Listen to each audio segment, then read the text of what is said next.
Bueno, tenemos aquí a mi izquierda a Maite Carrasco, bueno, que es corresponsal freelance, ha estado en muchos conflictos y tiene también experiencia como escritora. Xavier Aldecoa, bueno, sobre todo bueno, es corresponsal volante, enviado especial a África, trabaja para La Vanguardia fundamentalmente, pero también para 5W. Luego tenemos a Ane Irazábal, que trabaja para la televisión vasca, especialista en Oriente Medio, igual que Maite Carrasco. Luego tenemos a Gervasio Sánchez, un absoluto mito, un absoluto mito del reporterismo de guerra, con una experiencia que creo que el otro día, anoche dijiste que hace 30 años estuviste por primera vez en China, ¿no? ¿Puede ser algo así? O sea que, bueno, tiene no solamente en China, por supuesto, también Oriente Medio, los Balcanes y muchos conflictos, muchas coberturas con Ramón Lobo, muchas coberturas con Manu Leguineche. El ojo de la guerra es un libro absolutamente de cabecera. Y bueno, a mí me gustaría empezar por quien quiera, por quien se sienta más cómodo, ¿no? Hablando, ¿cómo se cuenta ahora el mundo? Ahora el mundo no se cuenta, esos conflictos olvidados no se cuentan como hace 20 años, evidentemente. Entonces, ¿cómo ahora mismo se puede contar el mundo, el periodismo actual e internacional en esos conflictos que, bueno, que pueden estar ciertamente olvidados, valga la redundancia? Quizá Gervasio, ¿no? Puede empezar. Yo creo que hoy se cubre los conflictos igual que se cubrían hace 33 años. ¿Se oye bien? Sí. Hoy día se cubren los conflictos como hace 33 años, o al menos yo los cubro igual. O sea, yo voy a los sitios sobre el terreno. Nunca me ha gustado hablar de lugares que no conozco. Me niego rotundamente a escribir sobre lugares que no solamente que no conozco, sino en los que no he estado en los últimos años, porque normalmente los conflictos varían muchísimo, sobre todo si son eternos, Afganistán o Sudán, o conflictos que llevan camino de los 40 años, o conflictos como pues otros más recientes en Irak también, que es un país muy complejo, ¿no? Voy a los sitios con mi bolígrafo, con mi cámara fotográfica, con mi blog de notas, tomo notas sobre el terreno, me acerco lo más posible que puedo al lugar de los hechos y lo intento contar lo mejor posible. La única ventaja que me hubiera gustado a mí tener cuando tenía 20 y tantos años es que hoy día tienes internet y que de cualquier lugar del mundo puedes comunicarte. Yo he dejado de mandar crónicas en América Central. De hecho, recuerdo todavía el primer encuentro de la paz en El Salvador, que se celebró en octubre-noviembre del 84, que no pude enviar mi crónica, porque cuando llamé a cobro revertido a un diario español, me dijeron que no podían hacerse cargo de la tarifa, del coste de la llamada telefónica a cobro revertido, para que os hagáis una idea de cómo funcionaban las cosas hace 30 años. En cambio, hoy día puedes estar en el Magdalena Medio, puedes estar en Irak, en Afganistán, en Siria, en cualquier lugar, alucinantemente en cualquier lugar, y puedes enviar, si no puedes enviar en el sitio justo, te puedes ir unos metros más para allá. Recuerdo, por ejemplo, incluso cuando estaba en Sarajevo, tenía que recorrer toda la ciudad, porque solamente había 4 teléfonos satélites en toda la ciudad para mandar las crónicas. A mí hoy día le puede estar en una habitación de un hotel, aunque esté bajo la lluvia de un bombardeo salvaje, y poder esperar hasta el último minuto para mandar mi crónica, pues mi crónica escrita o mis fotografías, porque también hago fotografías o incluso hago crónica radiofónica, mandar una crónica radiofónica por WhatsApp. O sea, es que esto ya me hubiera gustado a mí que hubiera ocurrido hace 30 años. Entonces, creo que no ha cambiado nada. Lo que ha cambiado quizás sea que la intención de los medios de comunicación de estar siempre presionando para que la gente mande lo antes posible para meterlo en internet, hace que muchas veces los periodistas se acaben convirtiendo en unos seres mecánicos que tienen que estar intentando pues evadirse de estas obligaciones para hacer periodismo de profundidad, ¿no? Porque una de las razones principales es que si estás todo el día conectado a internet o a través de las redes sociales, es difícil que te puedas concentrar en tu trabajo. De hecho, incluso me sorprenden algunos compañeros y algunas compañeras que a veces escriben en internet o en Twitter ideas que yo pienso, joder, yo esa idea la utilizaría para encabezar una buena crónica. y al hacerla pública, pues igual me la pisa alguien, ¿no? O me la copia alguien, ¿no? Entonces yo creo que no ha habido, desde mi punto de vista, no ha habido tanta variación en la manera de interpretar el periodismo con seriedad, periodismo al que yo al menos he intentado siempre, en el que he intentado siempre trabajar desde que empecé siendo muy joven a acercarme a lugares de conflicto a principios de los años 80, ¿no? El problema, me imagino que hablaremos, será a lo largo de esta mesa, qué es lo que se paga por el periodismo actual. Ese es el problema principal. El problema principal no es cómo puedes transmitir, porque puedes transmitir mejor y mucho más barato para los medios de comunicación. Mandar una fotografía de Sarajevo costaba $300 si la mandabas en blanco y negro y 1.200 si la mandabas en color. Hoy al medio le cuesta 0. Por aquella fotografía te pagaban 250 o $300. Hoy te pagan 50, 40 o $30. Esa es la diferencia. Es decir, gastan menos en los envíos y pagan menos. Gastan 0 los envíos y pagan menos, muchísimo menos de lo que pagaban hace 30 o 25 años. Eso yo creo que es, digamos, lo que daría para poder hablar de la situación real, de cómo está el periodismo ante gente como vosotros, que me imagino que vais a dedicar al periodismo. A mí la verdad es que me llamó mucho la atención el título del Congreso, ¿no? Los conflictos olvidados, esta mesa en concreto.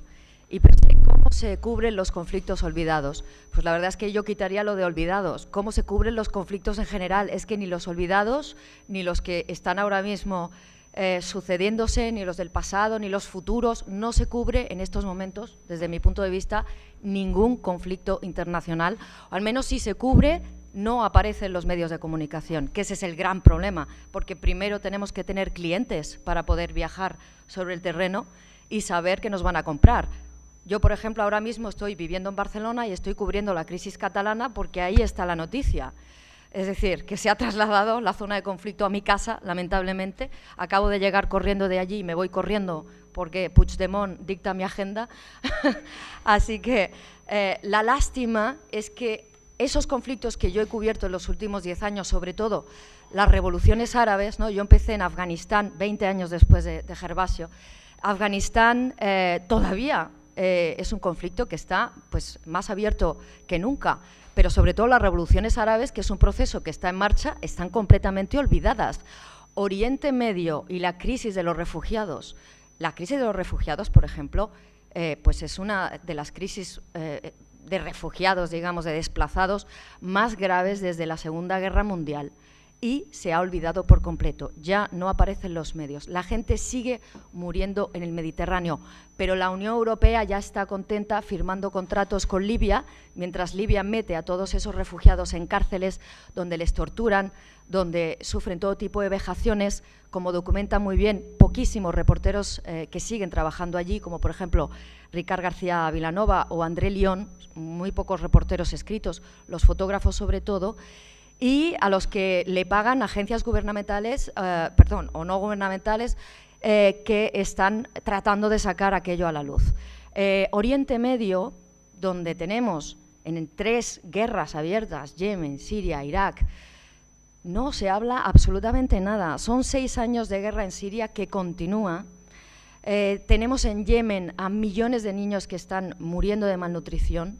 Tenemos 250.000 muertos en Siria. Tenemos bombardeos diarios, tenemos a gente muriendo en el Mediterráneo. Yo estuve hace poco en Irak, donde hice un reportaje de un niño que estaba en Qayara, que es una localidad muy cerquita de Mosul. Me costó muchísimo llegar allí. ¿Por qué? Porque las cosas ya no son como antes. Entro a contaros un poco, antes de contaros la historia del niño, a cómo trabajaba antes y cómo están las cosas ahora, entrando en el tema de los precios en un paréntesis. Yo antes, por ejemplo, podía viajar a Afganistán y podía permitirme pagar un hotel donde hubiera gente de seguridad en la puerta, que costaba $80 al día, podía pagarme unos taxis seguros para que no me secuestraran, que es lo obligado, podía pagarme un fixer, porque tienes que manejarte con alguien que hable el idioma y sobre todo si eres mujer es mejor estar acompañada si viajas fuera de Kabul con un hombre, es decir, todo eso me lo podía permitir. Cuando fui a Irak me di cuenta de que todo eso ya no era posible. Yo sola ya no puedo viajar, como lo hice en Siria, por ejemplo. Tuve que estar con otros compañeros en un coche, como mínimo 3, porque para ir a Qayara nos cobraron nada más y nada menos que 500 euros al día, algo que es imposible de pagar. Yo cobraba 1.000 euros el minuto en Afganistán en el año 2007, el minuto de televisión. Hoy en día está a 200, 300 euros el minuto. Cuando yo empecé a trabajar de freelance en el año 2004 en París, cobraba 400 euros el directo para Telecinco y otras televisiones. Hoy están pagando 100 euros como máximo. El último directo que hice hace unos días para France 24 español son $100. Y lo acepto porque tengo otras televisiones que me pagan 250, trabajo para la Deutsche Welle en español, trabajo para la TV5 en francés, es decir, tengo que trabajar y hacer 3 o 4 o 5 directos al día para que la cosa me salga bien. Pero claro, estoy en Barcelona, pero si estuviera en Siria, pues me lo pensaría 2 veces. Lo hablaba hace un momento con Xavi, que antes yo, por ejemplo, para entrar a Siria estuve un mes entero esperando en el Líbano, haciendo contactos para poder entrar de forma clandestina. Pues bien, yo ahora no podría permitirme pagar un hotel durante un mes para conseguir entrar a Siria, porque diría, ¿y cuánto voy a conseguir yo trabajando en Siria? Pues a saber la atención que prestan los medios de Siria, ¿no? A Siria y a lo que está pasando. Volviendo al tema del niño que hice en Irak, los contenidos. El niño era un niño que fuimos a buscar porque fuimos al hospital y estábamos buscando niños amputados por las minas que había dejado Daesh en esa localidad. Cuando llegamos nos encontramos que el niño no había sido víctima de una mina, sino que le había caído una bomba de los estadounidenses y le había dejado sin brazo. Pero es que empezó a contarnos que le obligaban a ir a una escuela del Daesh y le habían enseñado en un libro cómo cortar cabezas y cómo ser un asesino. Entonces pensamos, pobre niño, o sea, esa infancia rota que hay en Oriente Medio y a la que no le prestamos ninguna atención, que son víctimas tanto de los bombardeos de los estadounidenses como de Daesh, y que luego se tienen que embarcar en un barco, llegar hasta aquí y acabar confinado en tierra de nadie, en Grecia o en cualquiera de esos lugares que no retratamos y que no sacamos en los medios.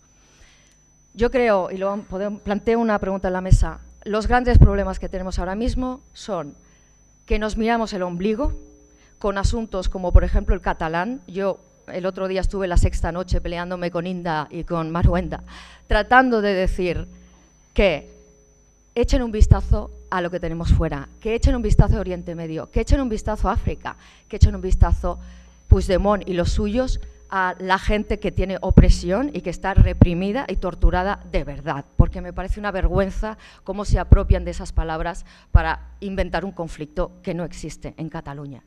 Y luego el segundo problema que quiero plantear en la mesa es la infoxicación, es decir, esa intoxicación de información saturada que tenemos y cómo ahora mismo no buscamos la información, sino que nos la encontramos. Con lo cual es un gran problema porque no llegamos a estar informados nunca de lo que ocurre en esos conflictos, olvidados o no, son simplemente conflictos que no están en los medios. En esos picos de noticias, cuando empiezan a llegar las imágenes de las agencias, pues muchas veces en las redacciones se enciende la bombilla y dicen, uy, quizá, mira, aquí hay una noticia, pero muchas veces los freelance, pagándose los gastos por su cuenta y por iniciativa propia, han decidido que esa es una historia que hay que contar y a la que hay que dar un seguimiento, porque por desgracia en estos momentos las noticias no tienen seguimiento, es decir, nosotros contamos un caso concreto y luego se olvida y no se vuelve a contar lo que está pasando, ¿no? Y muchas veces cuando Maite comentaba, por ejemplo, que a veces tú crees de verdad en una noticia, pero luego no tienes clientes, es decir, nadie está interesado en comprarte tus crónicas. A mí me ha pasado, acabo de volver de Bangladesh y he estado en la frontera entre Bangladesh y Birmania contando el drama de los refugiados rohingya, que son la minoría musulmana que está escapando en estos momentos desde Birmania por la represión que están sufriendo. Y llevaba un mes intentando convencer de que esa era una historia, que había que contarla, que había que ir allí, ¿no? Que es una minoría olvidada y encima es Bangladesh, están muy lejos, es muy difícil empatizar y pues me decía, no, es que yo no veo la historia, ya están llegando imágenes desde las agencias, nos llegan imágenes espectaculares desde un dron, ¿para qué tienes que ir y tal? Bueno, decidí ir por mi cuenta y luego te das cuenta que cuando estás allí sí hay interés en realidad, ¿no? Sí hay una idea de decir, bueno, sí, venga, te voy a comprar las crónicas, porque una vez de que estás allí y me estás mandando las propuestas y me estás diciendo, mira, he visto esto, he visto lo otro, venga, sí vamos a hacer una historia, pero falta esa iniciativa. Y esa iniciativa muchas veces se esconde en la precariedad, en el no hay dinero. Y al final muchas veces yo lo que me doy cuenta es que no hay en las redacciones un responsable de internacional con criterio que sea capaz de luchar dentro de la redacción y decir, a esto hay que darle un espacio, porque esto es importante. Y eso es lo que yo más o menos en estos últimos años estoy viendo, ¿no? Yo que soy externa y no soy parte de la redacción y estoy siempre pues de picos pardos, de un lado para otro, ¿no? Pero sí, falta criterio, no falta, como diría Arguiñano, fundamento. Y eso es lo que yo más o menos como freelance echo de menos dentro de las redacciones. Yo siempre me peleo bastante, además el apellido olvidado, en conflictos olvidados, es bastante habitual en África, donde trabajo, los conflictos olvidados o el continente olvidado, y siempre me rebelo, no me gusta nada la palabra olvidado para África, porque de alguna manera olvidado desculpa, o descarga de la culpa de quien lo olvida. Si nosotros, alguien de aquí al salir se olvida el bolso, nadie le va a echar en cara que se haya olvidado el bolso, va a ser un despiste. No lo es. África o los conflictos no se olvidan, se silencian, se sabe que está ocurriendo algo y se decide dar prioridad a las otras cosas. Hace unos meses estuve en Sudán del Sur otra vez después de la independencia en 2011, el país más joven del mundo, una ilusión impresionante cuando estuve ahí en el referéndum o en la independencia, cuando se declaró la independencia, que todo era felicidad, veías a tipos que habían luchado durante años como rebeldes llorando como niños de alegría. 2 años después, la guerra, y el año pasado la guerra ya estalló en la capital, que eso en estos países significa ya el caos absoluto, y cuando llegué me encontré que habían más de 300 mujeres violadas, o sea, se estaba violando sistemáticamente a la otra etnia. Los dinkas que están en el poder violaban a todas las mujeres nuer que conseguían atrapar, porque como estas chicas, todos los nuer se habían refugiado alrededor de las Naciones Unidas, las podían atrapar cuando salían de ese refugio, y tenían que salir para ir a buscar pues, leña o para ir a buscar comida. Y de hecho las atrapaban a veces a 50 metros de donde estaban los cascos azules. Estas mujeres me decían que las habían violado a algunas de ellas a 50 metros de la base de las Naciones Unidas. Y todas las que entrevisté, todas las chicas que entrevisté decían que los cascos azules les habían visto cómo se las llevaban y no hicieron nada. Esto se denunció, se publicó de manera escasa y no hubo ningún tipo de acción, más allá de la directa, de la indignación directa, no hubo nada más. Al cabo de un par de semanas entraron en Sudán del Sur también en un hotel donde había cooperantes extranjeros, y violaron a 2 chicas americanas. Este tema sí salió en los medios de una manera mucho más extensa y provocó un juicio en el que el capo de los cascos azules fue relevado y se están juzgando a los culpables. De hecho, unos de ellos aparecieron el otro día, 2 de ellos aparecieron muertos el otro día. Con lo que, ¿de qué estamos hablando? ¿Estamos hablando realmente de olvido o estamos hablando de prioridad o de importancia de las vidas de la gente? El sufrimiento de estas cooperantes, indiscutible, horrible, horroroso, sí llegó a los medios, sí tuvo un impacto que no tuvo, por ejemplo, el de las chicas estas nuer. Hice un reportaje en el que las llamé las nadie, porque así se sentían ellas. Habían sido violadas de una manera horrible delante de los cascos azules y allí no había hecho nadie nada. En el caso de África, ¿cómo está la situación? ¿Cómo está el oficio? Yo lo que veo es sobre todo mucha gente joven. Es una generación, si me dejáis meterme en esa generación joven, de unos entre los 20 y 30 años, 30 y largos, y lo que veo es muchas ganas. Precariedad también, indiscutible, la situación está complicada, pero como decía Anne, al final es una precariedad que no puedes comparar. Nosotros no hemos vivido la etapa de las vacas gordas, en las que todo era mucho más fácil, así que nos hemos tenido que adaptar. Eso te da sobre todo la posibilidad de utilizar tu tiempo. Yo veo aquí muchos jóvenes y claro, yo supongo que estáis hasta arriba, hartos de que os digan lo mal que está la situación. Bueno, tenéis otras ventajas, que es que vais a poder dirigir vuestra carrera Y aquí os vais a definir por lo que hagáis y por lo que rechacéis hacer. Eso siempre es así, en la vida siempre es así. Es verdad que los medios no os van a apoyar tanto, pero podéis vosotros crear la carrera que vosotros vais a querer. Y para mí eso es un valor que es importante, sobre todo ahora que estáis empezando a tener muy claro hacia dónde queréis ir. Veo sobre todo uno de los problemas es la cuestión de la bola de nieve. Ahora mismo las bolas de nieve informativas, ahora decía Maite, de Cataluña, se llevan todo. Hace apenas 2 semanas hubo el peor atentado de la historia en Somalia, que ya es decir, porque en Somalia hay atentados prácticamente cada semana. Fue publicado un día y al día siguiente ya no había nada, porque ya se mueve la bola de nieve en la que acaba atrapando absolutamente todas las cosas importantes y volvemos a poner más espacio para el tema catalán, que necesita análisis y necesita 1.250 columnas, pero sin embargo no hay sitio para que este peor atentado en la historia de Somalia tenga más espacio. Y esta es la realidad. Cuando ahora Maite, y atrapo la pregunta que echaba al vuelo, también me preocupa mucho lo que veo de la situación, ¿no? De la perversión del lenguaje que estamos teniendo desde Cataluña y desde España en la situación del conflicto catalán, o de la situación catalana, o el desafío catalán, como queráis llamarlo. Creo que es muy peligroso. En África lo hemos visto muchas veces. Por supuesto no voy a intentar comparar ningún tipo de conflicto, pero lo primero que ves en los conflictos es cómo se intenta deshumanizar al otro.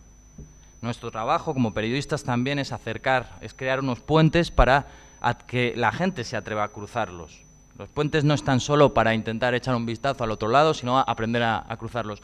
Y ese intento de humanizar al otro, intentar entender al otro, aunque no estés de acuerdo, me parece clave allí y me parece clave aquí. Que empecemos a hablar aquí de dictaduras, que empecemos a hablar de nazis, de ese tipo de palabras, me parece que son peligrosas, porque lo que intentan es deshumanizar al que está al otro lado en lugar de buscar puntos de conexión donde nos podamos llegar a entender. Bueno, me gustaría un poco saber si esta cobertura de los conflictos olvidados, como más bien ha dicho Xavi, bueno, vosotros también en vuestra medida lo habéis comentado, porque el posconflicto, ¿no? El posconflicto está también, como ha dicho Xavi, silenciado. ¿Por qué posconflicto no interesa tanto? ¿Va a llegar un momento que no va a interesar jamás el posconflicto, o hay todavía cierto recorrido para cubrir bien un posconflicto? Yo es que he sido siempre freelance, entonces le preguntaba la edad a Anne. Yo trabajé de camarero hasta los 31 años y 364 días, cada verano, durante 8 años, ya siendo periodista, para poder ir a los sitios a los que no me podía enviar ni me enviaría ningún medio de comunicación. Yo pertenezco a una generación donde mis compañeros dejaron de estudiar periodismo porque tenían trabajo fijo, con 14 y en algunos casos 16 pagas al año, y en algunos casos 17, la de beneficios de septiembre, que te la paseaban por la cara. Sí, hubo ese tiempo. 17 pagas, la de beneficios de septiembre, que te la paseaban, te decían, ahora llegará la paga de septiembre, que es de beneficios. Eso ocurrió, y ha ocurrido hasta no hace tanto en el periodismo español. Si tú quieres hacer un trabajo autónomo, independiente, quieres ir a los sitios que quieres ir, realmente las valoraciones económicas, evidentemente eran mejores que las de ahora, pero no eran bollantes. Eso, sinceramente, yo no he conocido nunca jamás una época bollante del periodismo internacional y el periodismo de conflicto. Otra cosa es un tertuliano que cobra, o sea, un columnista que cobra 150.000 euros en el mundo, por ejemplo, o en el país, mientras que al mismo tiempo están pagando crónicas de 20 euros o 30 euros. Eso pasa todos los días, incluso hoy día, ¿entiendes? Yo hablaba con David Jiménez un buen rato y me estuvo contando muchísimas cosas súper interesantes y sabrosísimas de su diario. Pero podíamos plantearlo en La Vanguardia de Barcelona, donde seguramente a ti te han estado ninguneando temas importantes de África, mientras que había columnistas que no sé qué cojones hacen en el diario, aparte de escribir crónicas, o sea, columnas reiterativas, repetitivas, y muchas veces ni siquiera que tienen un valor social de ningún tipo, y les pagan un pastizal. Ahí en todas partes, o sea, podemos entrar. Nunca ha habido una época bollante, y yo no trabajé 8 años, desde el 84 que acabé periodismo, aunque ya llevaba trabajando muchísimos años en un restaurante, todos los días, 7 días a la semana, 12 horas al día, porque sí, sino porque no llegaba a fin de año, a fin de mes. Y escribía, hacía fotos, y a partir del año 94 empecé a hacer crónicas de radio. O sea, y he hecho televisión, y he cobrado 475 euros la pieza de televisión, el minuto de televisión, o los 40 segundos de televisión con Telecinco desde Bagdad. Eso ha ocurrido. Pero es verdad que nunca ha habido una época boyante. Entonces, el problema de los conflictos, creo yo, es que es muy importante que los jóvenes sepan que no ha sido una... Luego otra cosa es cómo los medios mandaban a sus enviados especiales y yo he tenido la situación en la que me han llamado de medios de mi competencia para decirme, oye, ¿cómo es posible que tú entres todos los días en Sarajevo? Qué fácil que es para ti entrar en Sarajevo y mi corresponsal no entra nunca. Digo, a mí no me lo preguntes, pregúntaselo a él. Fácil no es. O sea, si entro en Sarajevo me la estoy jugando. Y posiblemente me puede pasar cualquier cosa, y de hecho algunos de mis amigos los mataron trabajando en zona de conflicto, mis mejores amigos. Pero no fácil no es. Simplemente que tu corresponsal igual se ha inventado que está mejor en el Esplanade de Zagreb. Te pongo de casos reales, que no voy a nombrarlos porque en algunos casos hasta los periodistas están ya fallecidos por desgracia, ¿no? Entonces, en lo que te refieres a tu pregunta, Agustín, te diré que cubrir conflictos, de igual que sean de primera magnitud, también tengo que decir algo importante. En el año 89... cuando se produjo la caída de Ceausescu, coincidió con la invasión de Panamá. Y cuando hay dos conflictos al mismo tiempo internacionales, en las secciones, en los medios de comunicación se ponen muy nerviosos, porque no pueden poner los temas internacionales en la portada. Y entonces ocurría cosas como que Ceausescu era un día y al día siguiente era la invasión de Panamá. Y si estabas en Panamá, un día te daban espacio y al día siguiente no te daban espacio. Y estabas en Ceausescu, pues pasaba lo mismo. O sea, que nunca ha habido un buen rollo. O sea, cuando un conflicto tiene mucho impulso económico, mediático... Sí.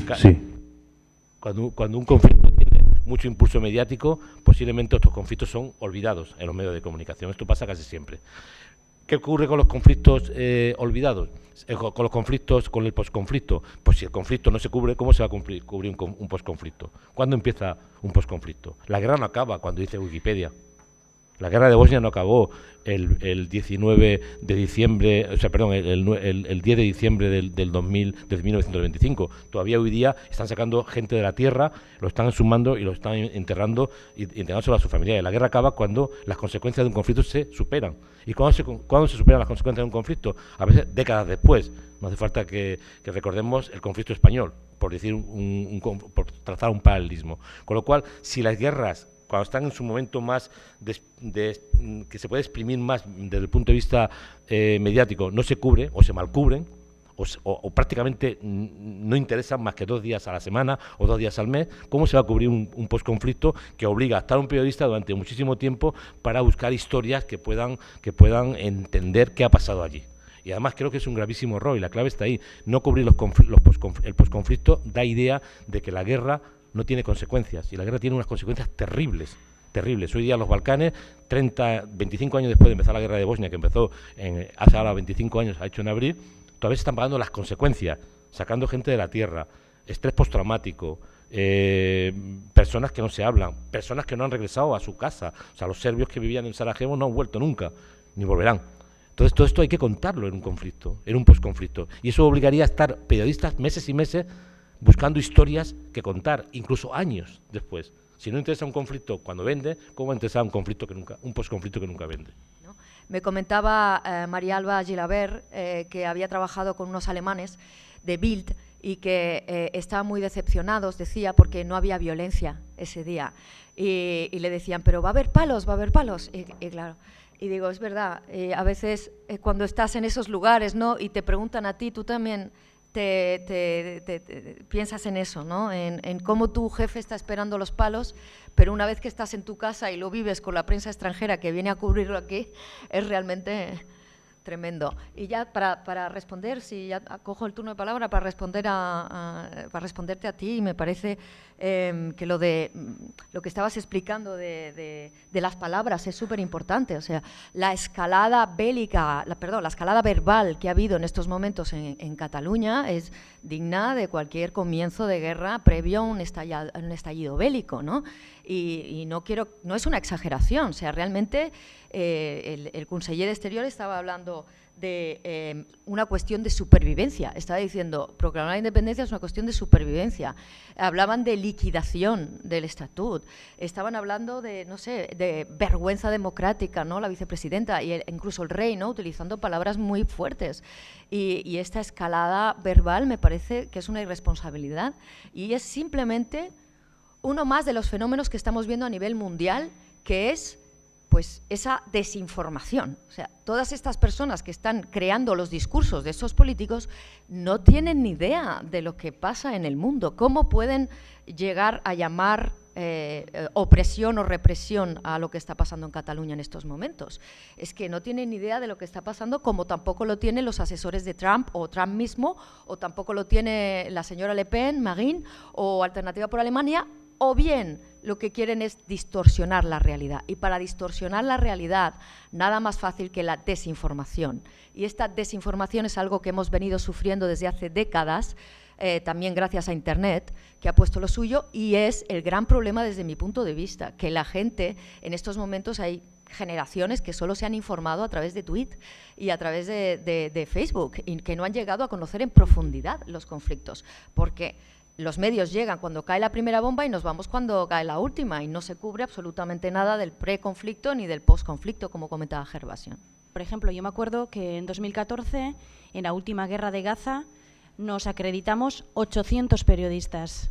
Estuvimos 800 periodistas durante 2 meses contando los bombardeos, los ataques, los contraataques, lo que pasaba en el día a día en Gaza. Era dificilísimo encontrar la habitación en un hotel de Gaza, los precios subían muchísimo. Me acuerdo que todos los freelance estábamos en un edificio que se llamaba Abu Ghalion, que era un edificio que alquilaban a las Naciones Unidas. Todos los trabajadores humanitarios volvieron y entonces todos los freelance que no nos podíamos permitir pagar una habitación de hotel a $500 la noche, pues dormíamos en esos apartamentos de ese edificio, que era como una torre de Babel, porque había japoneses, italianos, españoles, colombianos. Bueno, cuando se firmó el último acuerdo, digamos, en Egipto, se apagó la luz, ¿no?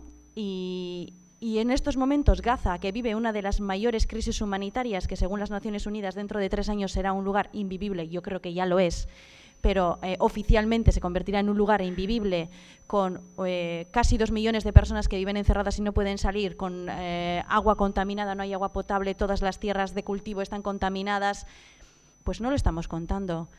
Y yo, en estos momentos que me pregunto, mira, yo cubrí dos meses de guerra, intenté volví, pero llevo ya 1 año sin ir. Y yo como periodista también me siento que necesito volver para contar lo que está pasando, porque cuando sigo a colegas de periodistas de Gaza que día a día están contando los cortes de luz, llevamos 4 días sin luz, no podemos cocinar, y nosotros que vivimos en aquel momento la apoteosis de la guerra, los muertos, los bombardeos, y no damos ese seguimiento, me parece una irresponsabilidad por nuestra parte también, porque es parte de nuestro trabajo dar un seguimiento a los lugares donde vamos o a los conflictos que contamos. Yo una vez le leí a Xavi que existe la figura del corresponsal de guerra, pero no existe la figura del corresponsal de paz.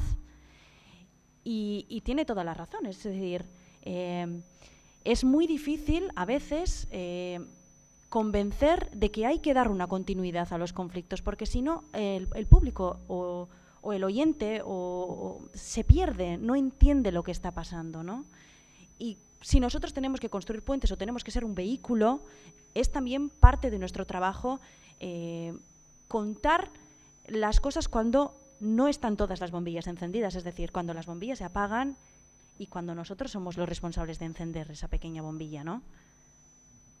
Creo que solo quedarse en la herida hace un flaco favor a nosotros, pero sobre todo es una manera muy injusta de tratar a los demás. Si a nosotros, a cualquiera de nosotros nos pasa algo, no somos a partir de esa herida. Somos algo antes de esa herida y que explica probablemente cómo vamos a reaccionar y sobrevivir a esa herida. Y creo que ese aspecto humano, que es lo que nos acerca a los demás, es importante. Nosotros, por suerte, no vivimos en un país en guerra, pero sí tenemos seres queridos, tenemos padres, hermanos, familiares, amigos, que nos puede facilitar el entender cómo se siente alguien pues, que está en Sudán del Sur o en Siria y ha perdido a esos seres queridos o ha tenido que huir de su casa. Esos son los puntos de conexión que nos permiten tener empatía. La empatía al final es un trabajo diario, necesita un esfuerzo, no es solo una intención, y creo que eso es importante en nuestro trabajo. Os voy a explicar una anécdota porque siempre me viene a la cabeza cuando hablamos de esto del conflicto y de los contextos. Un amigo mío, señor ya muy mayor, que viaja mucho y hace como 30 años está en Mali, en el país, en la capital, en Bamako, y están en el cine. Él era el único blanco de todo el cine y en la pantalla salió un documental o una película del Holocausto. En un momento dado pues salió la imagen de un preso judío, seguramente os puede sonar, con el uniforme de rayas, el pijama este de rayas que les ponían, totalmente delgadísimo, prácticamente un esqueleto. Cuando salió esa imagen en pantalla, todo el cine se puso a reír. Y todo el mundo se puso a reír, y mi amigo se indignó, porque no había contexto. Si nosotros le quitamos el contexto a las cosas, le quitamos la dignidad. Si lo único que hacemos es poner la fotografía del africano con un machete persiguiendo a otro, lo que estamos haciendo es poner un título debajo que dice salvajismo. O si solo nos fijamos en la herida y no vamos al contexto, no vamos a intentar explicar que hay algo más allá, que hay algo que explica, que hay algunos intereses, que hay unas situaciones que provocan eso, nos quedamos solo en el pijama. Al final lo que vieron los tipos que estaban en el cine era un blanco delgadísimo y vestido de una manera ridícula. Todos nosotros entendemos, cuando os he dicho Holocausto y os he explicado eso, enseguida habéis dicho, es imposible reírse de eso. ¿Cómo te vas a reír de un judío en un campo de concentración? Porque tenéis contexto. Y ese contexto lo tenemos porque alguien fue más allá de la herida. Fue a explicar quién es esa persona, qué pasó, qué culpa tuvo, qué culpa tuvieron los que lo hicieron. Y ese es nuestro trabajo y al final también nuestro privilegio como lectores. En el mundo hay muy pocas personas que tienen la posibilidad y el privilegio de estar informados. Y nosotros lo estamos. Los que estamos en esta habitación estamos todos en ese campo. Tenemos la posibilidad de estar informados y de ir un poquito más allá de esta pornografía del dolor, de solo esta fotografía de alguien muriendo o de alguien herido. Y creo que también es importante ser conscientes de que nuestros privilegios no solo son a nivel material, sino a nivel de contexto. Podemos ver un poco más allá y por eso creo que es muy necesario que los medios también den posibilidades y den espacio a este tipo de contexto que va más allá de la herida. El periodismo de calidad frecuentemente no está presente en los medios de comunicación. O sea, yo he hecho historias que realmente han aparecido en los medios de comunicación cuando los tenía totalmente cerradas y casi siempre para impulsar pues la presentación de un libro o una exposición. Y le he dicho al dominical de turno, oye, me hace una prepublicación y me han dado 12 páginas, pues claro, me la han pagado evidentemente, pero a ellos les ha salido el fondo al final muy barato, porque no han aportado nada en la producción de esa historia, que ha durado igual, en mi caso, Desaparecidos 13 años, Vidas Minadas, llevo 22 años trabajando con Vidas Minadas, son historias de posguerra, historias de posconflicto. O sea, yo empecé Vida Minada en el posconflicto de una decena de países en todo el mundo. Empecé Desaparecidos en los posconflictos también de una decena de países y he tardado años y años en hacerlo. Estuve 5 años siguiendo a niños soldados en Sierra Leona. He estado 6 años con Mónica Bernabé, que por cierto está en estos momentos de nuevo en Kabul, en Afganistán, perdón, ha estado en diferentes lugares, para hacer una historia sobre mujeres, cómo las mujeres y las niñas son forzosamente casadas en un país que ha estado bajo el paraguas de la comunidad internacional desde el 2002, con 40 y tantos países que han puesto la pasta y las fuerzas digamos, internacionales, ¿no? Y ha sido incapaz de poner fin al sufrimiento de las mujeres y de las niñas con todas las leyes que han creado, que son puramente papel mojado. Entonces, realmente va a ser muy difícil que un medio os financie una buena historia. Entonces yo lo que os planteo, ya que queréis pues, una práctica, es que busquéis primero vuestras fuentes de información, y las fuentes de información pueden ser trabajar en algo que no tiene nada que ver con el periodismo. Carlos Tutuza, que es un grandísimo fotógrafo, trabaja 6 meses al año dando clases en una Icastola en el País Vasco y luego se va a donde le da la gana, con el dinero que gana, con el dinero que ahorra, con el tiempo que le quita seguramente a su familia. Fernando Moleres en los años 80 trabajaba 6 meses de auxiliar de clínica en Pamplona y luego se marchó a hacer un grandísimo trabajo sobre los niños trabajadores. Yo mismo os he puesto mi historia. Yo he trabajado, digamos, todos los veranos de mi vida vida durante hasta los casi 32 años, el día antes de cumplir los 32 años, pues los cumplo el 29 de agosto, ¿no?, de camarero, para poder tener el dinero que pueda luego permitirme ir a los sitios sin tener que llamar a nadie. De hecho, jamás he llamado a un medio para decirle, ¿te parece bien que me vaya a tal sitio? He llamado a un medio para decirle, me voy a tal sitio. Y he tenido la suerte de contar con algunos medios, como por ejemplo Heraldo Aragón, que es un diario regional, pero con el que llevo más de 30 años colaborando, por cierto, sin que me hayan tocado una sola línea en mi vida, cosa que ni El País, ni El Mundo, ni La Vanguardia, ni el periódico lo hubieran consentido de cosas que yo he publicado. Entonces, os planteo que busquéis primero una alternativa económica, si queréis en el periodismo. Quizás pues, tenéis que ganar unas oposiciones, ganar mucho dinero durante un par de años, ahorrarlo, meterlo todo en una hucha y luego dedicaros 6 meses con una excedencia a hacer una historia que os interese, que la tengáis bien preparada, bien documentada, antes de perder el tiempo buscando las historias, bien documentada, ir sobre el terreno y hacerla. El terreno puede ser el Quinto Pino o al lado de vuestra casa. Hay historias al lado de la casa de uno que son muy interesantes. Quizás si se hubiera contado mejor el preconflicto de Cataluña, se podía contar mejor hoy día el conflicto de Cataluña, pero es que hace años que están pasando cosas en Cataluña que nadie está contando, porque los periodistas quizás, algunos de los periodistas que ahora, amigos míos, que joder, de repente pueden trabajar decentemente sin gastar, porque las casas las tienen en Barcelona o en Cataluña o en Tarragona o están cerca y no tienen que gastar tanto porque se van de Madrid a casa de un amigo en Barcelona y pueden trabajar ingresando sin gastar. Entonces yo creo que este es el camino. El posconflicto nunca le va a interesar a un medio de comunicación, nunca, da igual lo que contéis.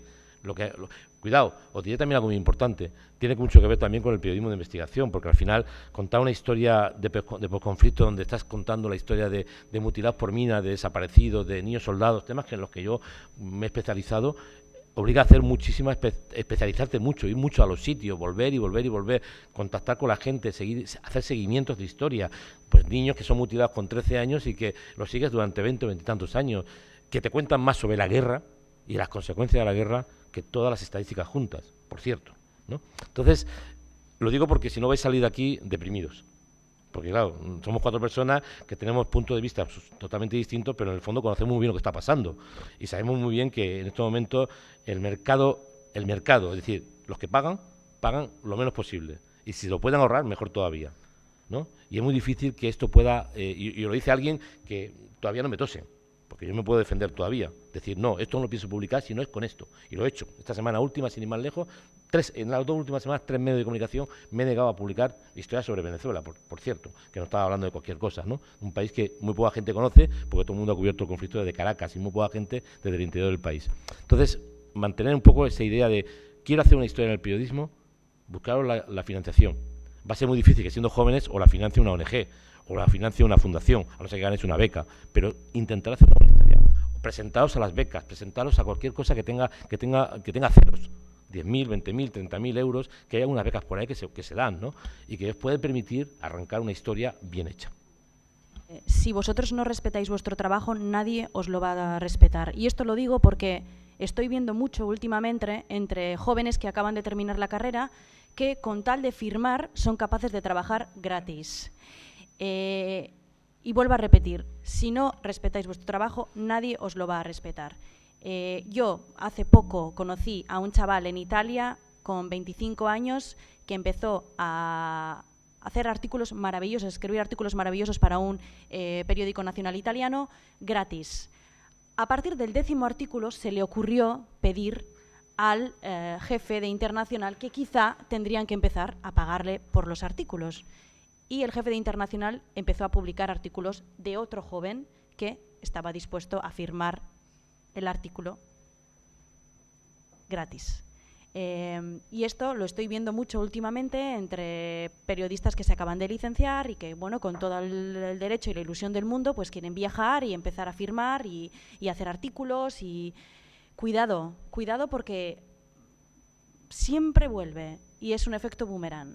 Y esto no es culpa de nosotros periodistas, esto es muchas veces culpa de la malvada competencia que se está imponiendo en muchos medios de comunicación, ¿no? Y era ese pequeño apunte que quería añadir. Muy bien, bueno, sí, Xavi y Maite, podéis decir lo que queráis, pero bueno, terminamos este turno y empieza el del público, ¿de acuerdo? Yo acabo de estar en el MIPCOM, que es un festival en Cannes que no conocía, que es sobre entretenimiento, ficción en televisión y cine, pero he descubierto cosas muy interesantes y es el futuro que viene, no en ficción, sino también en contenidos de documentales y en películas. Tuve la suerte de estar en los Oscars este año porque mi chico estaba nominado con una película sobre Siria, Watani, y en su categoría, que eran documentales de 30 minutos, había 4 películas buenísimas sobre refugiados y Siria. Es decir, esto que dicen de Hollywood, de que solo se ocupa de La La Land y de las risas, no es cierto. En otras categorías habían películas que importan. Es decir, ahí vi que había un mercado, y en Cannes también lo he visto. En las próximas décadas vamos a ver cómo crece el mercado no solo de la televisión por cable, sino también las llamadas OTTs, over the top, que son pues Netflix y todas estas plataformas que están comprando contenidos, no solo de ficción, repito, están comprando documentales muy buenos y sobre los conflictos olvidados. Es decir, os invito a entrar en estas plataformas nuevas, que también hay otras que tienen nombres muy extraños en inglés, que ahora no os puedo decir, pero yo creo que eso es vuestro futuro, y el nuestro tal vez. El audiovisual es una cantera donde se pueden hacer muchas cosas. Por ejemplo, Estudio Canal Plus, ha inventado una cosa que se llama el 10×10, que son series de 10 capítulos de 10 minutos. Es decir, algo revolucionario que se va a emitir en televisión y que son 10 minutos y cambia el formato por completo. Son pequeños documentales. The Guardian hace mucho tiempo que emite en su página web documentales buenísimos, buenísimos, de 10 minutos y que están subtitulados para que tú los puedas ver en tu móvil cuando vas en el metro a trabajar. Sí, son nuevas plataformas, nuevos contenidos y nuevos modos de ver también ese contenido. Sí, alguien que esté viajando le puede apetecer ver un mini documental de 20 minutos porque está esperando en la puerta del embarque un avión y ve un documental sobre lo que está pasando en Yemen, ¿no? Que hay un brote de cólera, por cierto, que es el más grande de la historia. Y se puede estar enterando en 10 minutos que tiene, porque no se va a poner a abrir un artículo y a leérselo, porque eso ya no se hace. Bueno, pues ese es el apunte que yo hago. Yo creo que hay futuro en otras plataformas y en otros sitios y que ahí hay dinero, ¿no? Yo también voy a tirar de canas, ya que estamos dando así algún consejo y demás. 3 cosas. Lo primero, me parece que es primordial, es que sepáis que las excusas no se publican. Ninguna excusa se ha publicado nunca, por tanto, ya sabemos que la situación está mal, que está todo muy jodido, pero no se va a publicar eso y vais a perder una energía que después vais a necesitar, porque este camino es largo, es una carrera de fondo pero sin final. Entonces tenéis que ir aguantando, mejor disfrutar del camino e intentar hacer las cosas que os gusten. Eso me parece clave. Hay una cosa que no se suele decir y me parece muy clave, es que ser también consciente de que los medios son personas. Yo cuando estuve de becario en La Vanguardia, una de las lecciones más importantes que aprendí es que a las 11:30 los jefes no te escuchaban, porque a las 11:45 empieza la aquelarre, que es la reunión de jefes para decidir los temas del día. Y los jefes, que han llegado a las 11 porque han llevado a sus hijos al cole, lo que sea, están preparando la reunión a toda pastilla. Que les venga un chavalín a decirles que tiene un tema de Somalia que a lo mejor les interesa, a ver, sí, chico, dime, bueno, ya hablamos. Ese tipo de tonterías son claves. Vosotros también tenéis que aprender, si vais de becarios a algún sitio o vais a una conferencia, el pillar qué tipo de interés tiene alguno. A mí me encanta la escalada, me encanta el alpinismo, pero yo detecté que en los jefes de deportes había uno que la escalada le importaba 3 pepinos, no le importaba nada. Yo cuando estaba ese jefe no iba a plantear ningún tema de escalada, se lo planteaba el otro. Esto también os va a ayudar, es importante. Y acabo con otra cosa rápida, que es que tenéis que ser conscientes de que si os gusta algo, tenéis que estar preparados por si tenéis suerte. Si Nelson Mandela, ya sé que es un poco difícil, pero estuviera sentado aquí con ganas de hablar, tendríais que poder aprovecharlo. El otro día estuve en Bruselas, yo fui a hacer una entrevista a un activista de Congo que justo estaba allí. Iba delante del Parlamento Europeo y me cruzo con George Weah. Los de aquí sois bastante jóvenes. George Weah fue un futbolista del Milán, Balón de Oro, tipo súper famoso, pero que se presentaba a las elecciones de Liberia y era uno de los favoritos. La leche. Está aquí George Weah, le paro, oye, mira que soy de Barcelona, tal, Leo Messi, bla, bla, él le gusta mucho. Oye, ¿me darías una entrevista? Y me dijo, vale, tengo ahora 10 minutos. Y dices, hostia, o sea, no te puedes preparar nada, pero tienes la oportunidad de hacerle la entrevista. Si yo no hubiera sabido nada de Liberia, si no hubiera sabido que se presenta, que es uno de los favoritos, en qué partido, con qué coalición, yo no lo puedo abordar primero y no puedo aprovechar para hacerle la entrevista después. Y estos golpes de suerte los tenéis que aprovechar porque después también a la larga marcan la diferencia. Buenos días. Me gustaría concretamente preguntaros a Gervasio y a Maite. Dos preguntas. La primera, ¿en qué momento y por qué nació vuestro interés por el periodismo de guerra? Y la segunda, si alguna vez habéis decidido en un momento de vuestra vida dedicarse a otro tipo de periodismo. Muchas gracias. Vivía en Barcelona, tenía menos de 10 años y coleccionaba sellos y no sé por qué razón creí que los periodistas, con los sellos quería viajar, de hecho viajaba mentalmente y pensé que el periodismo podía permitir viajar. Un poco estúpido porque la mayor parte de los periodistas no viajan más que por internet, ¿no? Y hice periodismo y mis compañeros de la universidad recuerdan todavía cuando me encuentran los primeros meses que era el único que tenía claro lo que quería hacer. En aquellos tiempos había 3 facultades en España, la Autónoma en Barcelona, la Complutense en Madrid y la privada a la que accedían solamente la gente que tenía un cierto nivel económico de Pamplona. Yo estudié en Barcelona, la Autónoma, y en la Autónoma llegaba gente de Galicia, de Andalucía, ahora de 50 grados, entonces había solamente 3 facultades. Y me encontré con compañeros que me sigo encontrando. A veces me encuentro otro día en Santiago de Compostela, me encontré con un compañero de la universidad y me decía, tío, tenías clarísimo desde el primer día que tú querías dedicarte al periodismo de conflicto. Y de hecho lo conseguí. Lo conseguí después de hacer un esfuerzo tremendo, porque, insisto, tuve que buscarme la vida económicamente hablando, primero para estudiar en la universidad, porque mi papá y mi mamá no me pagaron la universidad, me la pegué yo solo trabajando de camarero, y después para viajar a los sitios. La verdad es que siempre he querido estar sobre el terreno y ver lo que pasaba sobre el terreno. Estando en la universidad empecé a leer informes de Amnistía Internacional. Yo soy miembro de Amnistía Internacional desde enero de 1983, o sea, desde hace la friolera de 34 años, camino de 35, y ahí leí informes de El Salvador y Guatemala brutales, de hecho que tuve que incluso resumir a mis compañeros de grupo de Amnistía Internacional en Barcelona cuando había 500 miembros en toda España, y hoy hay 70.000 miembros de Amnistía Internacional en toda España, ¿no?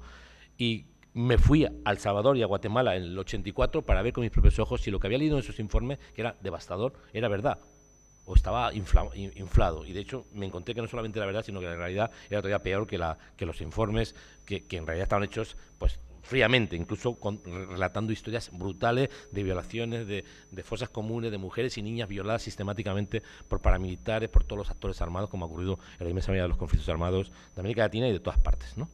Entonces, yo siempre he querido ver con mis propios ojos. De hecho, por eso, decía al principio, yo no escribo sobre un país que no conozco. Y me han pedido 1000 veces, joder, haznos un análisis de Venezuela. No, la primera vez que he estado en Venezuela ha sido en septiembre de este año. 33 años después de visitar América Latina, nunca había ido a Venezuela. Nunca había escrito sobre Venezuela.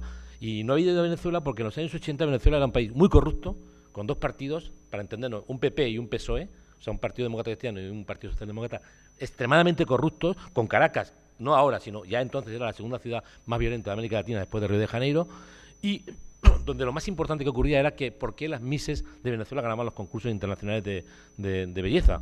Y me mandaron, me acuerdo que un medio me dijo, vete a hacer una historia sobre las Misses, a ver si se hacen cirugía estética o no. Y yo dije, eso es un tema de corazón. Y no fui. La verdad es que me arrepentí muchas veces, porque hubiera sido divertido hacer un tema sobre ese tema, pues después de estar cubriendo conflictos armados.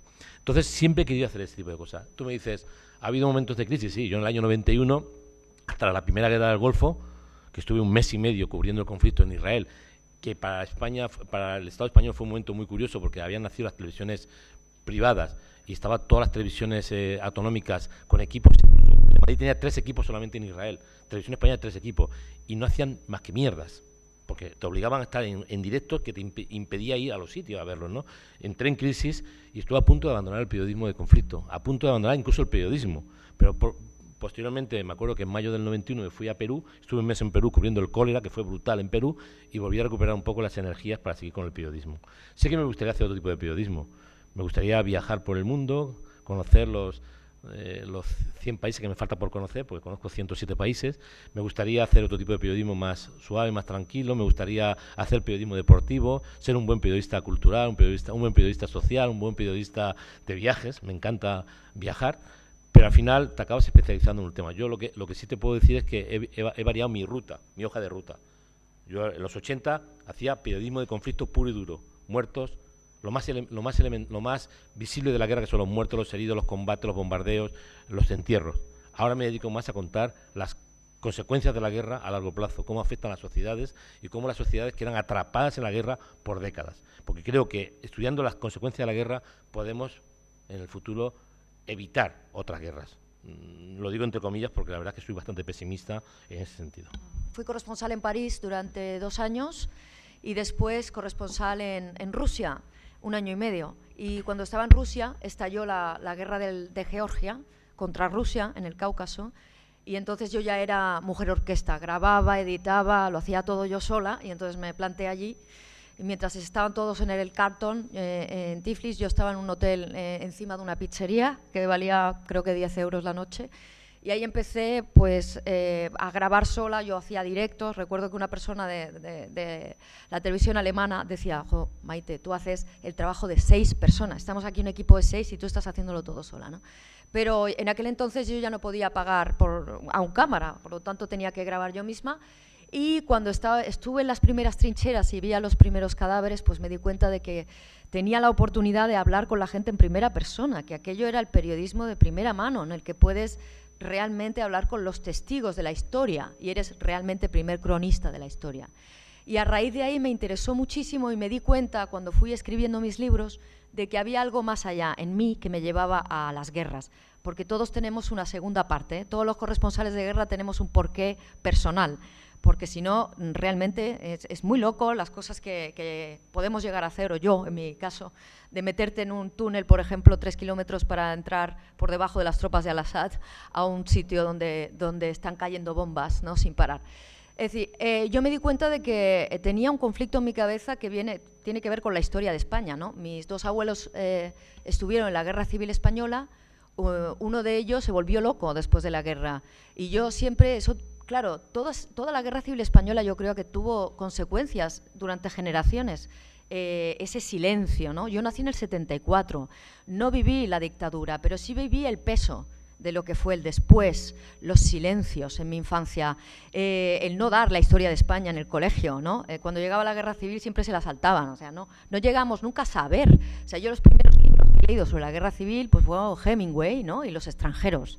Esa es la pena, ¿no? Yo creo que tuve un interés propio, humano, de ir a conocer lo que era la guerra, que culminó en la Guerra Civil de Siria, y luego pues lo mezclé todo un poco en Espérame en el Paraíso, que es un libro que publiqué con Plaza y Janés. Ahí me di cuenta de mi interés por el ser humano también, ¿no? Cómo el ser humano, que fue mi familia, se pudo transformar y pudieron llegar a luchar, ¿no? Y cómo esa gente llegó hasta ahí. O sea, el interés de ver cómo la guerra es un espejo del alma y te cambia. Y te puedes convertir en un ángel o te puedes convertir en un demonio. Y es súper interesante desde el punto de vista periodístico, humano, psicológico, antropológico, lo que tú quieras. ¿Qué periodismo quiero hacer yo? Pues el periodismo literario, que me permite también ahondar en esta parte más literaria, digamos, más poética, de cómo cambia el ser humano en una guerra, ¿no?, que son tremendas, y es un laboratorio en el que realmente se puede estudiar quiénes somos en realidad, ¿no? Quería preguntaros, Anne y Maite, estamos hablando del mundo del conflicto, estamos hablando del periodismo. Creo que fundamentalmente el periodismo es machista. Y pregunto, ¿ese machismo lo sentís, lo vivís cuando vosotros trabajáis, imagino, en el mundo árabe? ¿O qué dificultades tenéis por ser mujeres dentro de la especialidad que trabajáis? Lo que me he dado cuenta es que o ha sido hasta ahora un poco una profesión de hombres, ¿no?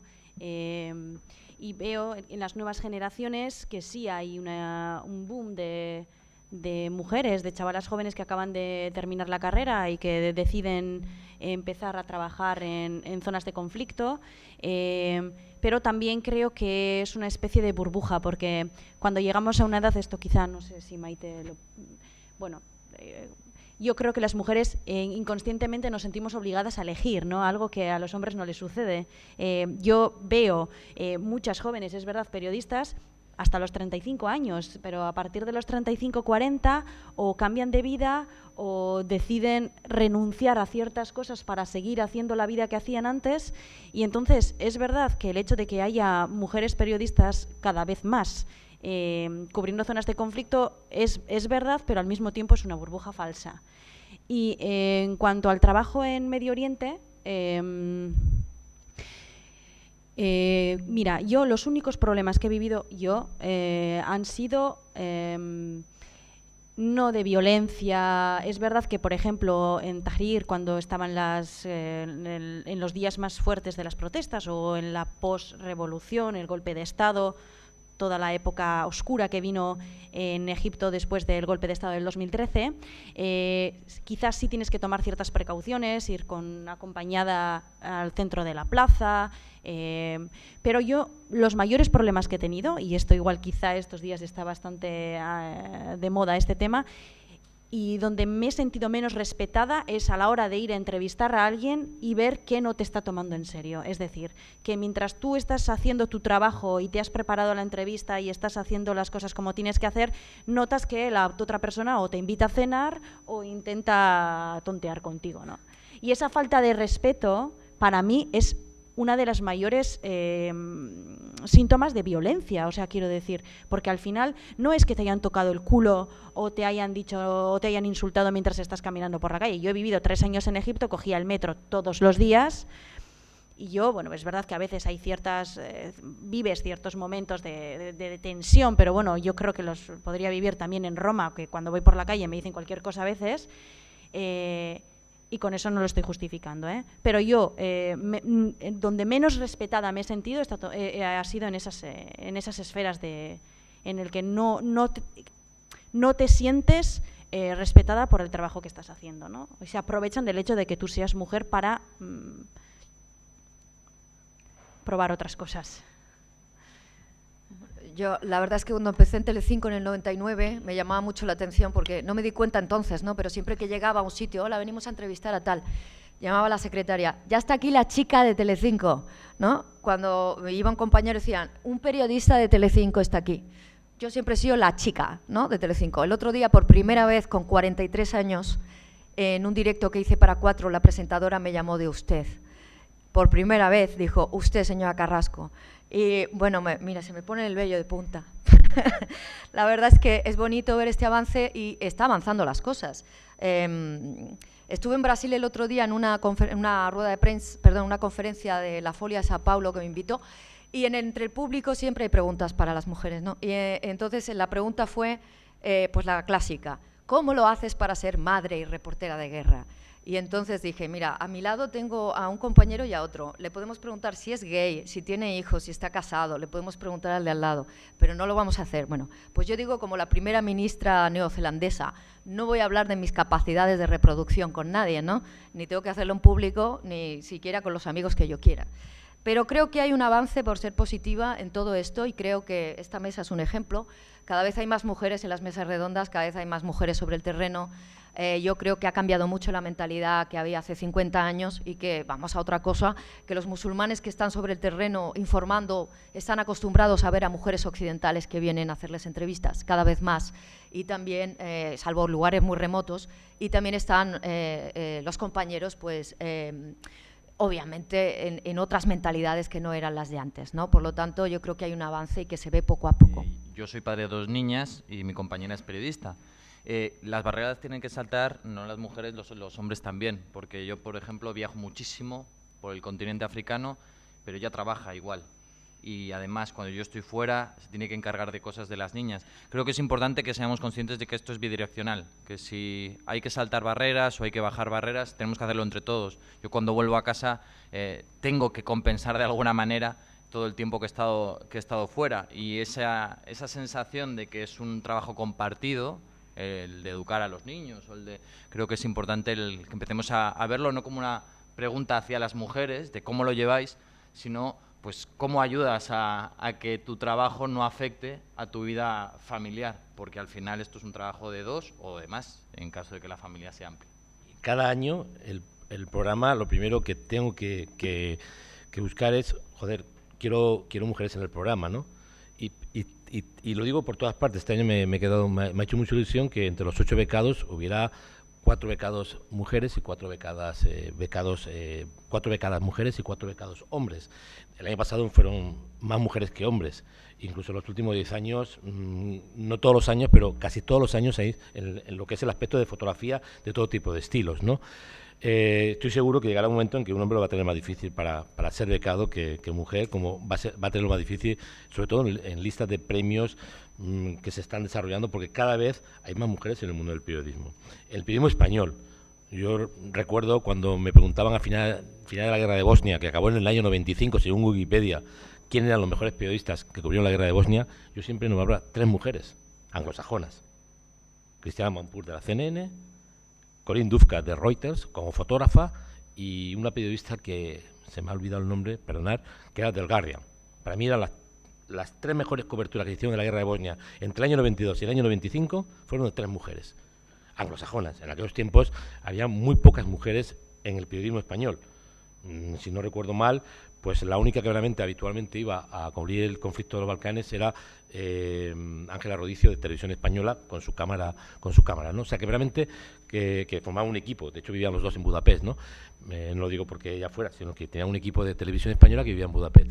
Yo creo que con el paso de los años y las décadas, vosotros mismos vais a ir viendo como cada vez, sobre todo en el periodismo anglosajón, eso está aclarado, y en el periodismo francés y en el periodismo alemán, el número de mujeres que accede a todas las especialidades del periodismo político, que hasta hace muy poco parecía de hombres y ahora solamente de mujeres. Las mejores periodistas políticos que hay en España son mujeres, de lejos. Las mejores periodistas que hacen información en directos son mujeres, de lejos. Hay incluso cadenas que solamente tienen mujeres porque son mejores las mujeres que los hombres. Es decir, yo esto no me lo plantearía que es un debate que aparece continuamente y que continuamente te hacen preguntas no solamente a mujeres, sino también a hombres, ¿no? He tenido la suerte, yo tengo un hijo de 19 años, tengo una mujer con la que llevo 32 años, la friolera de 32 años, que no tiene nada que ver con el periodismo, pero que ha entendido, que mi vida era viajar. Y cuando estoy viajando, estoy en Afganistán, donde estaba cuando murió mi madre, por ejemplo. Mi madre no la pude ver muerta, porque estaba en Afganistán. Cuando mi hijo ha sido ingresado varias veces en el hospital, yo estaba en otros países. Y eso ha tenido que ser una gran putada para mí, que estaba fuera y no podía estar, y para mi mujer, que estaba sola y tenía que ser ella la que actuase. Eso tiene que ser también tretas que uno tiene que intentar, o acuerdos que tiene uno que intentar establecer con su pareja, con su familia. Y porque siempre va a estar muy presente el peso de que si eres una mujer, pues vas a sufrir muchas más presiones. Una presión principal es que hay momentos en los que parece que tú ya con 40 y tantos años ya o has tenido hijos o realmente parece como si alguien te tuviese que obligar a tener hijos. Y tú puedes tomar la decisión de que mi vida es el periodismo y no quiero tener hijos, o mi vida es el periodismo con un hijo, o con 2, o con 3, me da igual. Conozco periodistas que tienen 3 hijos, periodistas que tienen 2 hijos, que siguen yendo a los conflictos, que siguen yendo a zonas de conflicto, que siguen haciendo directos, que muchas veces a las 10 de la noche no están en su casa para darle un beso a su hijo, porque llegan a las 12 o a la 1 de la noche y se lo dan por la mañana cuando se levanta. Buenos días a todos. Lo primero, me tengo que pellizcar para ver que estoy haciendo realidad un sueño, que es conoceros, sobre todo a Javier y a Gervasio, que soy súper fan vuestro, sigo hace mucho tiempo y os admiro muchísimo. La primera pregunta, reflexión, ya la habéis contestado un poco, sobre el tema de los medios de comunicación, cómo se está desvirtuando la profesión del periodista. El año pasado tuvimos aquí en Málaga también a Ángel Sastre, que acababa de estar 4 o 5 meses secuestrado en Irak y venía todavía con las secuelas más todavía, ¿no? Más a mi favor. Y venía con las secuelas todavía de ese tema y nos comentaba un poco eso, ¿no? Que él antes hacía una crónica, le pagaban tanto, pero ahora, por ejemplo, pues te viene Mediaset, te dice la misma crónica, ahora para Telecinco y después para La Sexta. No, para Antena 3, pues ahora para Antena 3, ahora para La Sexta. O sea, que como los grupos empresariales que van cada vez monopolizándose cada vez más, lo que hace es concentrar las crónicas, concentrar las conexiones y se va desvirtuando mucho más. Entonces también la pregunta quizá era si estáis encontrando cada vez más dificultad en publicar vuestro trabajo, en que antes a lo mejor tú publicabas una crónica en La Vanguardia y a lo mejor ahora te van quitando cada vez más espacio. Yo sé que Gervasio ha ido casi siempre más por su cuenta, más freelance, pero sí es verdad que se desvirtúa la profesión y que quizá también, como decías tú, si tiramos de personas que simplemente comentan en Twitter o personas que trabajan gratis, también eso está ayudando a que se desvirtúe mucho la profesión del periodismo, como que se junta, como decimos aquí en Málaga, el hambre con las ganas de comer, ¿no? Sería la primera pregunta. Y luego quizá... pues ya está. Pues ya después hablo con Gervasio, si acaso. Gracias. La profesión de los médicos tienen recortes, en los hospitales estamos hartos de ver cómo les recortan y sin embargo no se ha desvirtuado la profesión de médico. Por tanto, algo de responsabilidad tenemos el sector en el que algunos periodistas se han convertido en herramientas del poder o han abierto sus trincheras, se han colocado ahí y lo vemos en el fútbol, donde los periodistas se ponen la bufanda, en la política o en diferentes sitios. O sea, yo creo que también cuando ahora hablamos del periodista, antes tenía una concepción diferente, en Estados Unidos, por ejemplo, la tiene, es alguien respetable, y en cambio, en nuestro país, pues eso varía. La palabra periodista ya no significa de per se que es algo real, honesto, y en eso creo que tenemos responsabilidad los periodistas también.